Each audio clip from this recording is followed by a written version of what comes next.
started minimalism 5 years later, and what does my life look like now? Let's talk about it. So I used to own over 100 plus candles when I was about 18 or 19 years old. This was like the highlight of my maximalist lifestyle because I thought shopping and collecting things was normal. It wasn't until I had a friend over that she pointed out that my room was like a department store that I began to understand that I had a legit problem.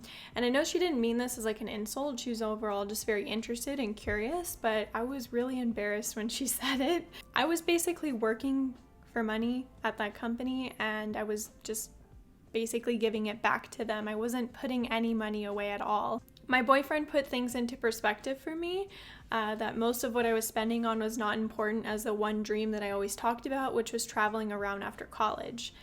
My dreams have kind of changed since then, but that was what I talked about all the time. So it wouldn't have made sense to travel around and pay for a storage unit just to hold on to all those things that I was buying over the years. And I grew up in a household that normalized the idea of holding on to items just in case we needed them, and getting rid of things was also seen as a waste of money unless we grew out of them. So my transition into a minimalistic lifestyle these past few years was difficult because it meant that I was going through like various stages of decluttering, and I was definitely falling back into consumeristic habits. But I think that's completely normal to experience, especially somebody that comes from a situation like me. And honestly, you're a magical person if you become a minimalist overnight.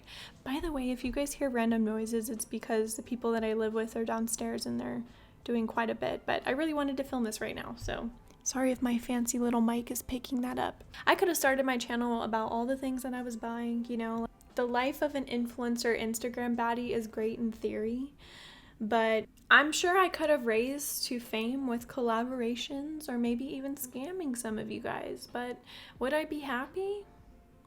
Maybe. By the way, not all Instagram influencer baddies are like that, so just gotta put that out there. So where I'm at now, I'm basically at the stages of a more realistic minimalist approach. I don't label myself a minimalist outside of Instagram, and it's merely for algorithm purposes. I would overall think of myself as a simple living person. I don't think that I can connect with minimalism like I used to because I don't really agree with some of the ideologies and practices that they preach. For example, you've probably heard of the whole disconnect ourselves from our materialistic possessions. I have to disagree. I have found that actually appreciating and paying attention to the items that I buy allows me to analyze them more, thus not having any desire to buy more items because I chose them very carefully and I appreciate them.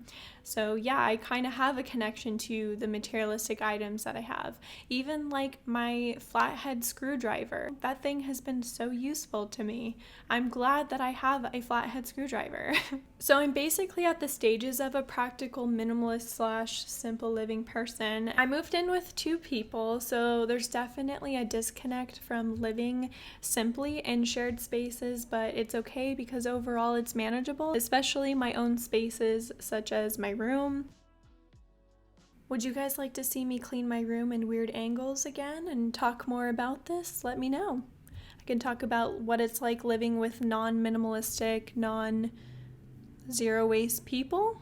Something? I don't know. Let me know. Hopefully this was insightful. It's kind of like my own little podcast.